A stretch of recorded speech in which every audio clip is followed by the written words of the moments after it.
Alright, everyone, it's the Grim Lord here, and this is Grimm's Comics Corner. We've got more Witchblade, and we've got something else. Actually, you can already tell what that is. It's the Darkness, and yes, we're going to start the Darkness. It's going to be a separate book. Obviously, we don't want to get them all confused, and we want to make a Darkness playlist for you guys as well. So let's go ahead and continue with Witchblade as we move on to the Darkness.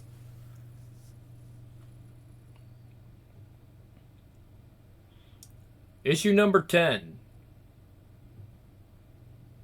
6 p.m. Founded in the 9th century as a means to protect Sicilian peasants from invading nations, the organized crime syndicate, commonly called the Mafia, spent the next 1,000 years growing and infiltrating Sicily and the mainland of Italy. Unfortunately, what was once a benign organization eventually succumbed to the machinations of criminal minds. To this new Mafia, protection became... To this new Mafia, protection became just another word for extortion. And they discovered a myriad of money-making schemes, most of them illegal. By the late 19th century, the Italian government embarked on a massive crackdown against the Mafia, forcing the closure of many operations.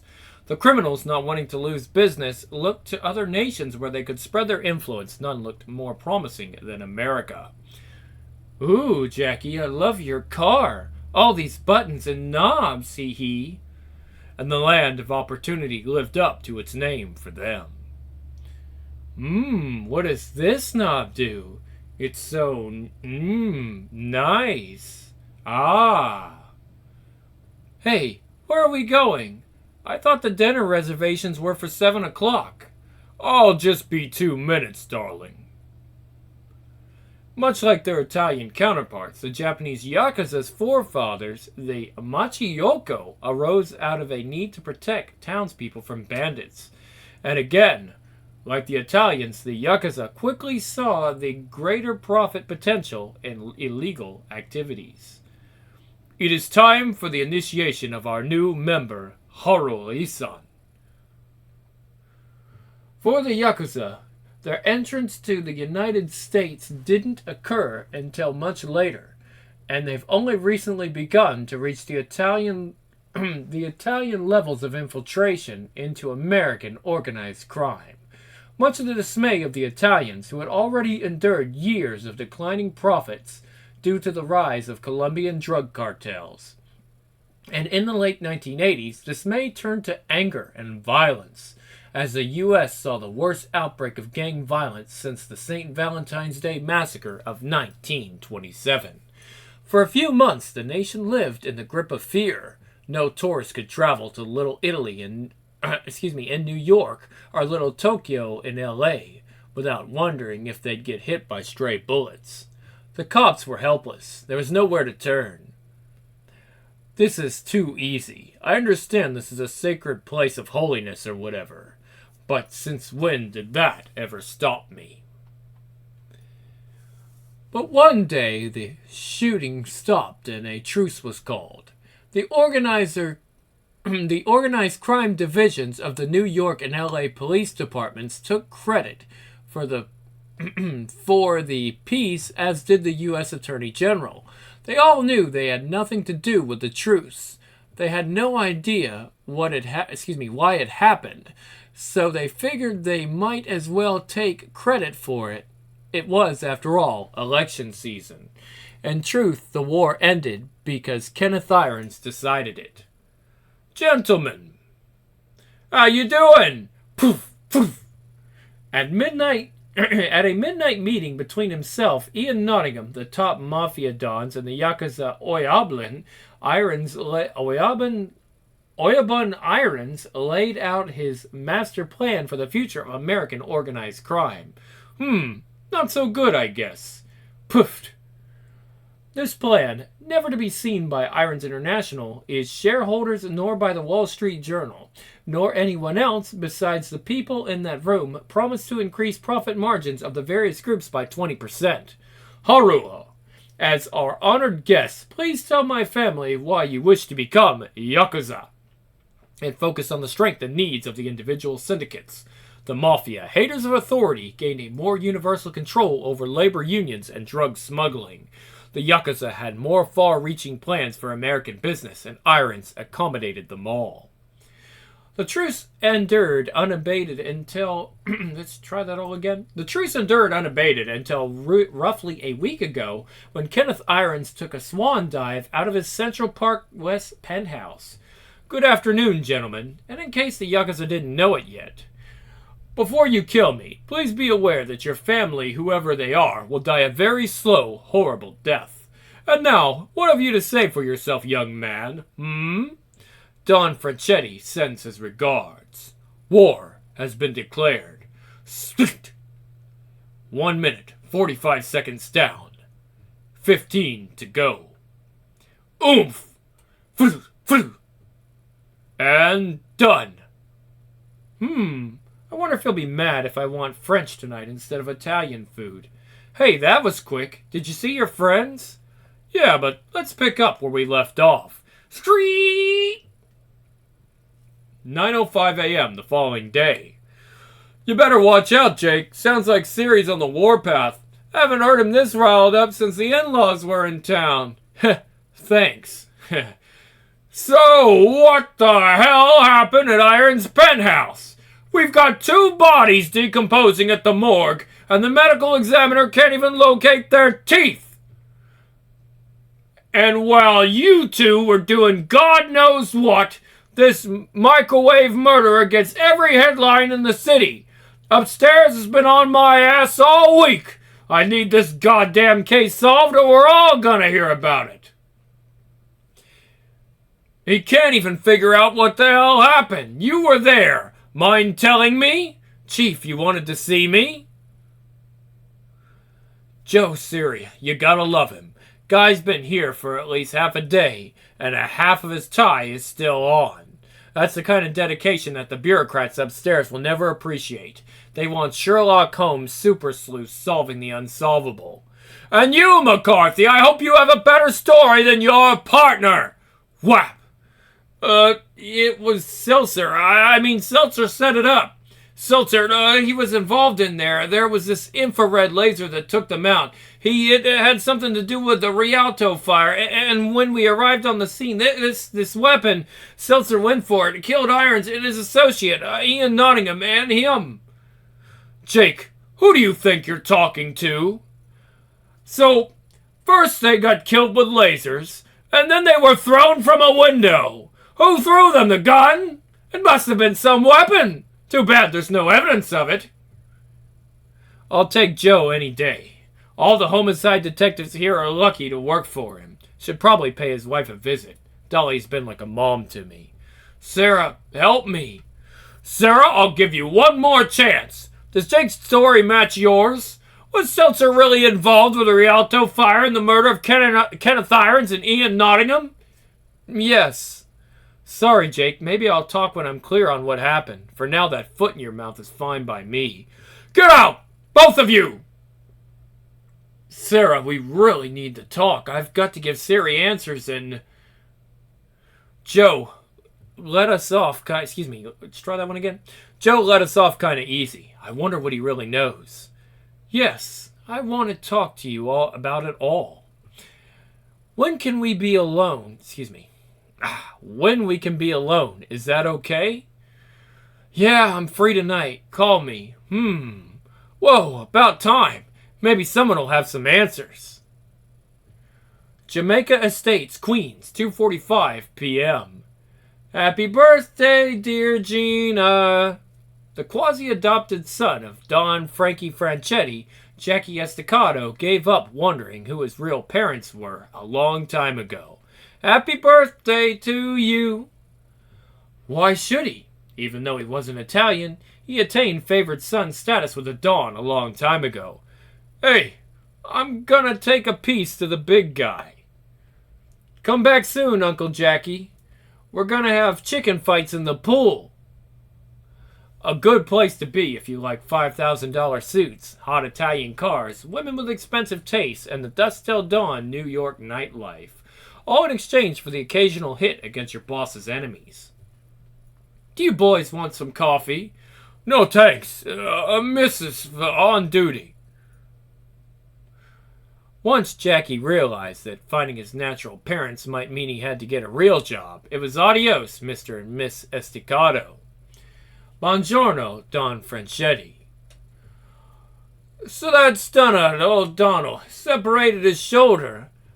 What are the jets? Sorry to interrupt the meeting, but I have some fresh coffee. Oh, Mama, you shouldn't have. Hey, and look at this frickin' mess behind you. I love you too, Don Franchetti. Oh, don't listen to him, Jackie. He just wishes he had your good looks. Oh, Smick. Great. Now he's gonna shoot me. For you, Don Franchetti. And how's my favorite boy? Not for nothing, but I heard your business yesterday went well. That's good, 'cause I got another assignment for you.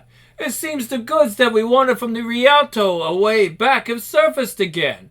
We lost a lot of men there trying to get that frickin' witch whatever. And now thanks to some uptown agent or whatever, we know who's got it. Shoot. You like this one, Jackie. She's a cop. 6:25 p.m. Chelsea. Oh boy, it's the Queen Bee. Great. I was hoping I'd get through this visit of Julie's without actually seeing her. Hey, I didn't know you moved out. Thanks for telling me. Nice to see you too, Julie. What, you couldn't pick the new lock? Your talents are slipping. I thought I told you to stay away from my place anyway. Yeah, well, hey, you should be a little nicer to me. I could tell you where your little friend Lisa is.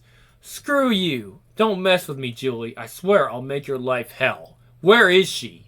Hey, don't get so tripped. She's in good hands at the Boucher Agency. At the Boucher Agency. Good hands? She's 16 years old, Julie. I know that you were out meeting rich guys and getting backstage at Motley Crue concerts at that age, but Lisa's... Beep!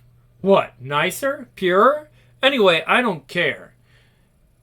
Excuse me. Gonna try that again? Anyway, I don't see why you even care. She's been gone for days and you didn't... Oops! Looks like I'll have to mix the next lecture. You have another stranger's life to save. Beep! Julie, just fine. See you around, sis. Bitch. Long Island City, 7:15 p.m. John McCarthy has had better days, but not lately. When he moved to New York City from Huntington Beach, California, his friends and erstwhile co-workers on the HBPD warned him he would hate it here. Being the city that never sleeps doesn't just mean that there are lots of 24-hour diners and delis. Crimes occur all day and night, too. And when you're used to one homicide every few months, or the occasional questionable drowning during drunken parties, New York's multiple murders per night can be shocking. But Jake needed a change. He liked police work, and it was sick of California. New York didn't scare him. Until the world exploded at this very spot a few short weeks ago. Since then, Jake has seen so many fantastic events, he's wondered whether he should be consulting a psychologist, a priest, maybe an exorcist to help him sort it all out. As of late, he's settled for a TV journalist on a local Manhattan cable station who seemed to have lots of answers. Seeing her phone message, he thought that more answers were coming, but a different voice picked up her phone. That's all Jake needs, more questions. Hey, thanks for calling. Sorry no one told you about Becca. But then I guess she was your only contact at WGOR Underground News. She's now in Europe covering a breaking story on the Middle East cloning scene. Very hot stuff. Yeah, it seems so unlike Becca to just leave the You should have been talking to me all along. Anyway, when it comes to the Irons Empire, she was second to me in the know, but she is an ambitious girl. I'm the one who tipped her off to the Liberty Island case. I have her notes with me. Let's go inside and maybe I can shed some light on some of this stuff. You sounded pretty confused on the phone. So, your team at WGOR followed the Irons Empire? Followed? No. I've had people on the inside for a while now, and it's taken a long time to get a cop to even get my organization the time of day. And you connected to the Liberty Island incident with Kenneth Irons to see what happened here? Look around you. Something paranormal happened here, Jake. And it has a lot more to do with Kenneth Irons than you or the public would ever believe. I don't know. I've already seen a lot. Too much. There's more. Something I can't really tell you about yet. The Witchblade. God, you know of it? Yeah, I do. But I need to know more. I knew Becca was onto something, but I didn't hear back from her, and well, I know where it is. I see.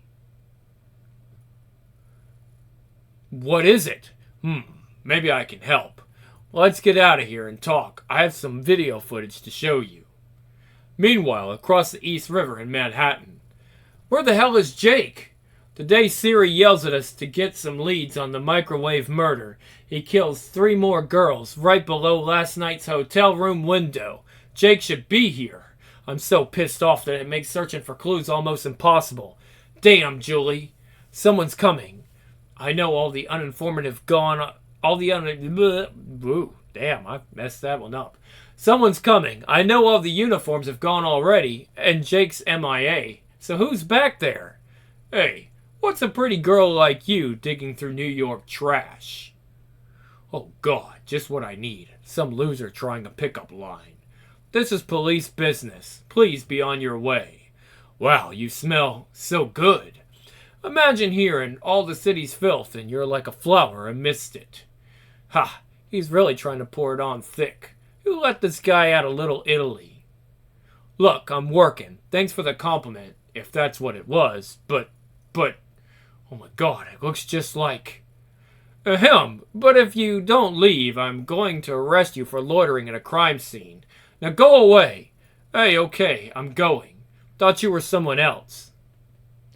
Yeah, he's going. Right. Something's going on. He's too fast. In a second, he had one arm around my neck. I spun around with my gun, now tightly between me and this Italian. Release me or I pull the trigger. Well, hate to see such pretty pink lips like that go to waste. At such close range, you ought to know that if you pull it, we're both going down. Click! You think I care? Ah, it is you. Swoosh! Swoosh! Oh my God! No. What the? Protect! Get down! Protect! Ah! It's going for him. Not those creatures. Why? Protect! Hello! Or is that hell? I don't know. I don't know what's going on with that. Doesn't matter. I've got to stop whatever they are before they tear me and that pervert to pieces. Ah! Okay, time to kick ass. And with awkward familiarity of a new skill, a thought comes to mind that clearly echoes another voice that she's heard many times now during the past weeks. Destroy! I said get down! Swoosh! Gloosh! Ah! Don't know what all these things are doing here. But I got a job to do. Click! Oh, go on then. You went through all this to pull that damn trigger? Go for it! Pull it! That's what I get for trying to save your ass. Blam! Blam! Well, if you insist. Ah, sweet. What's the matter? Can't breathe too well? Oh, people are coming. Oh no, he's dying. Dying by my hand. I can't let that happen. Stop, stop, stop, stop, stop. That's it. It's working. I controlled it. I made it not kill him, even though it wanted to. It didn't. Oh no, did anyone see? Hey, where'd he... We'll have to do this another time. You got too many strange friends. Great, another unsolved mystery, ×2. I guess I've learned there are some people in life who just have more things happen to them in 24-hour periods than some people do in 5 years. I think I'm now one of those people. Just when I think I'm getting a handle on things, it all comes crashing down. Conversely, when I think I've got very little control over the Witchblade, I'm better able to use it. Police business.